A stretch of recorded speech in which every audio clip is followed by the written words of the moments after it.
душанбе лайф тақдим мекунад. дар нақшҳои асосӣ дӯстмурод шарипов,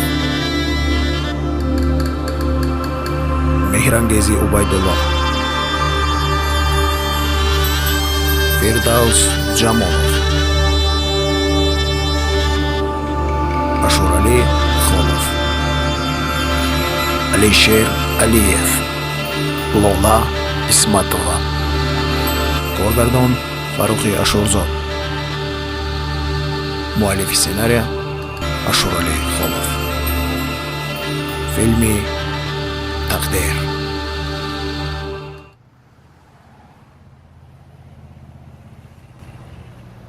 аз пештара камтар нақштар шуде? аз пештара хеле беҳтар шудам.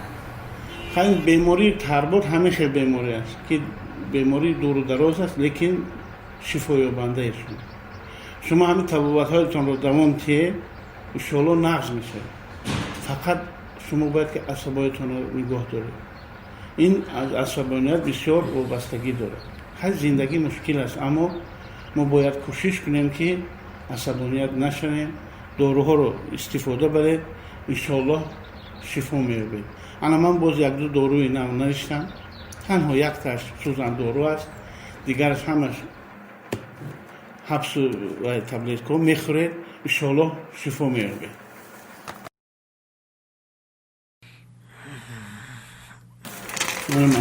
ташаккур духтурҷон. ташаккур духтурҷон. Дӯстам, ба ман бидем. меҳҷураҷон, ман гуфтам ки аз ин рӯз пас мо дӯст ҳастем. ман худам мегирам. писарам, ин дӯсти ту нест. ин ҳамон шахсест ки 13 сол пеш маро фиреб дода буд. ин падарат аст.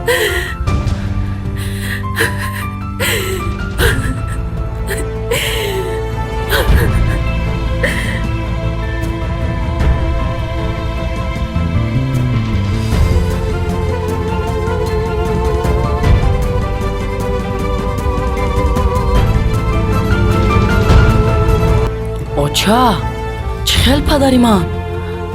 бале, падарат. сарде, нарав, ба куҷо, писарҷон?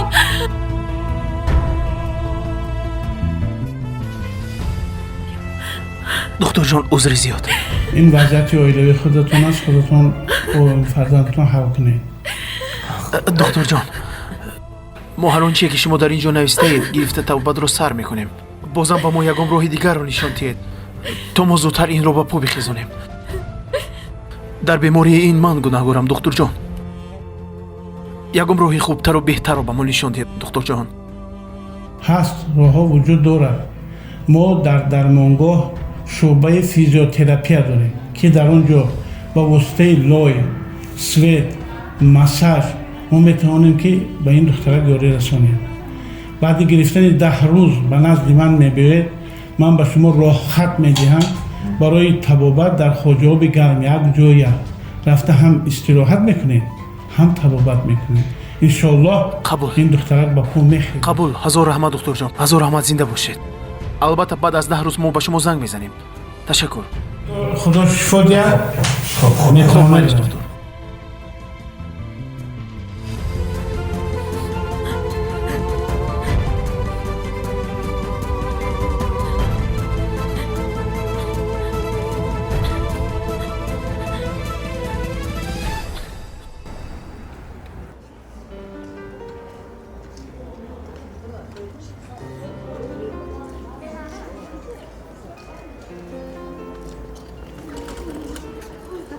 ана дар он ҷо нишастааст. дӯстмурод, як лаҳза моро танҳо гузор, суҳбат карданамон лозим. хуб.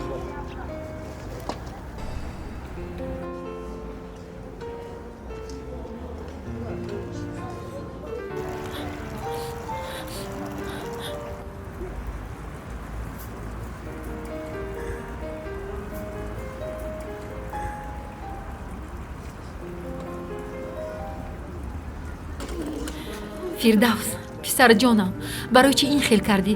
чаро чизе нагуфта яку якбора баромада рафтӣ? ҳеҷ чиз не. оча, вақте вай шахс моро 13 сол пеш партофта рафта буд. Барои чӣ ман вайро падар гӯям? писарам, гуфтам ку вай дар ҳақиқат падари ту аст. писарам, ман ҳар коре мекунам ба хотири ту ман намехоҳам ки ту бепадар калон шавӣ. писарам, илтимос, маро гӯш кун. биё маро гирифта бар.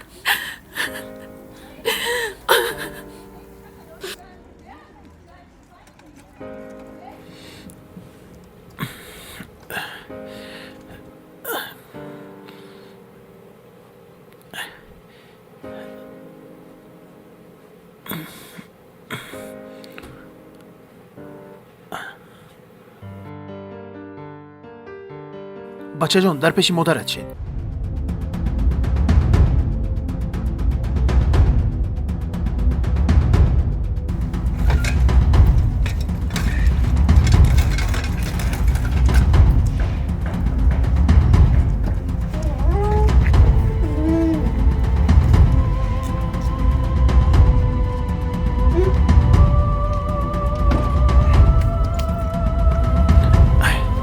куҷо барам инҳоро? хона мебарам.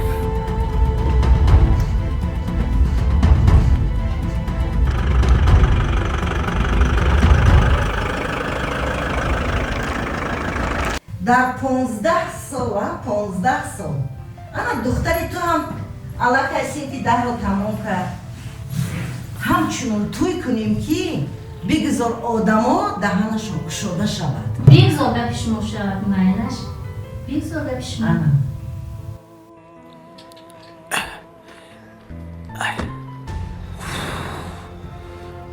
хоб, ба модарам чӣ хел фаҳмонам? садои мошин хоҳар чӣ ба фикрам дусмуроҷиён омад. инҷо куҷо аст? моро ба куҷо овардӣ? инҷо хонаи мо. аз ин рӯз пас дар хонаи мо зиндагӣ мекунем. мо дар инҷо зиндагӣ намекунем. рафтему чанд.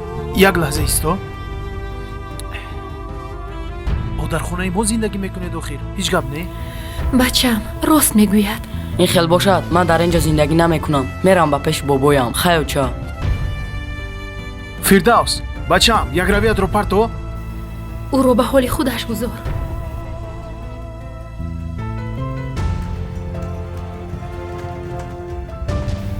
дусмурод, ман фикр мекунам ки ба инҷо омадани мо лозим набуд.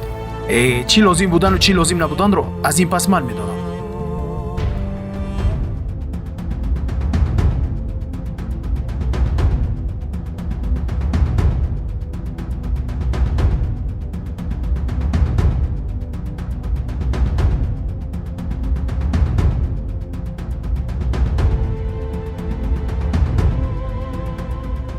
дусмурод, ман нафаҳмидам ин духтар ки аст? модарҷон, ин гапро бояд ман ба шумо барвақт мегуфтам. ин келини шумо аст.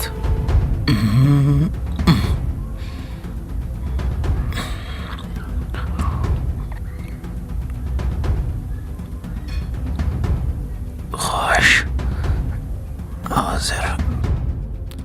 салом бобоҷон. салом набераҷонам. хуш омадӣ. ана он ҷо гузашташин, ҳозир меоям. ҳозир. фикрам халос. модара чӣ хел аст? набераҷон.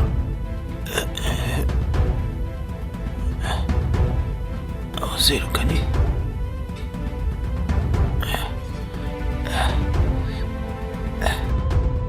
хуш. чаро ғамгинӣ? ба модарат ягом чӣ шуд? гапзан ҷони бобош. имрӯз ман бо як мард шинос шудам. хайр. бо ҳам ошно шудем. хуш. бо ҳамроҳи ӯ модарамро ба беморхона бурдем. беҳтарин ку? дар он ҷо фаҳмидам ки хуш, чиро фаҳмидӣ? вай падарам будааст. чӣ? падарат? чӣ хел падарат? модарам мегӯяд ки вай падарат аст. ҳоло онҳо дар куҷо ҳастанд? вай мард модарамро ба хонааш бурд. чӣ? ба хонааш бурд? حالا من به تو نشان میدیم. تو خانهشون رو دیدی؟ خیز میرویم به خانهشون. چی؟ همین معیوب؟ مادر جان همین گپا چی لازم؟ آخرین از پشتی من همین خیلی چلوق و معیوب شد. دوست مراد، تو فهمیده ایستاده ای؟ تو چی ها گفته ایستاده ای؟ خواهر جان تو این رو بینه. تو میخوای مرا در نزد همسایه شرمنده کنی؟ این چلاق را از کجای گرفتی به همانجا بردمان؟ بیا درو خواهر جان.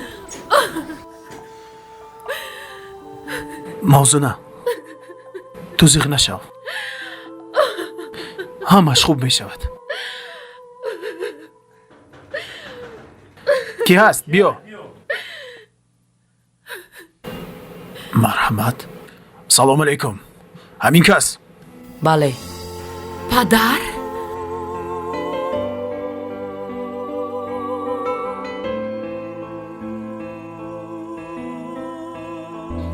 ای تو نامرد، بی‌ناموس، در این 13 سال تو در کجا بودی؟ نو به یادت زن و فرزندت رسیده؟ نگاه کن دختری مرا به چی حال آوردی. تقا جان بخشیش، خیر ما یک یوشی کردیم و جوانی کردیم و خطا کردیم تقایی، دیگر تکرار نمی شود. تو خطا کردی؟ تو خطا نکردی. تو دختری مرا شرمنده کردی. تو نبیره‌ای مرا بی پدر موندی. تو مرا در نزد مردم شرمنده کردی. این چی تو به داده مقصدت باید؟ رسیدی. حالا این من به تو حوالی؟ نشان میدهم به ناموسی حرام.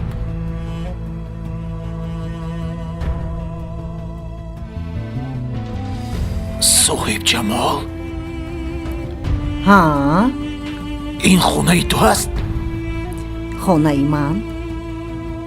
شناختی؟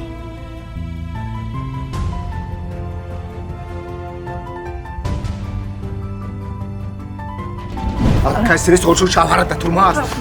من برو شوهر دارم، من کودک دارم. تو از اونی من میشوی. تو از اونی من میشوی. نه جو.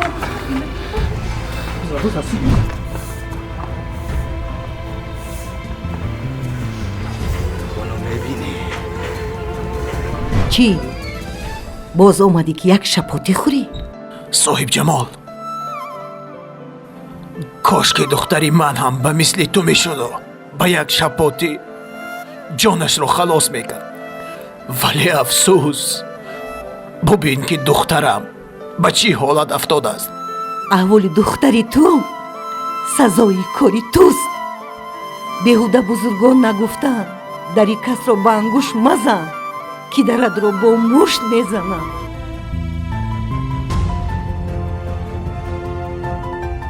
پیش از آنی که هر کاری رو انجام میدهیم باید لحظه فکر کنیم که مبادا روز این کار را با ما میکنند. بیهوده نگفتند هرچی که کاریدی همان رو میدروی. خب تماشابینان عزیز، اگر به شما این گونه فیلم پسند باشد پس لایک رو زیر کنید تا ما زود این گونه فیلم را به شما پیشنهاد نماییم.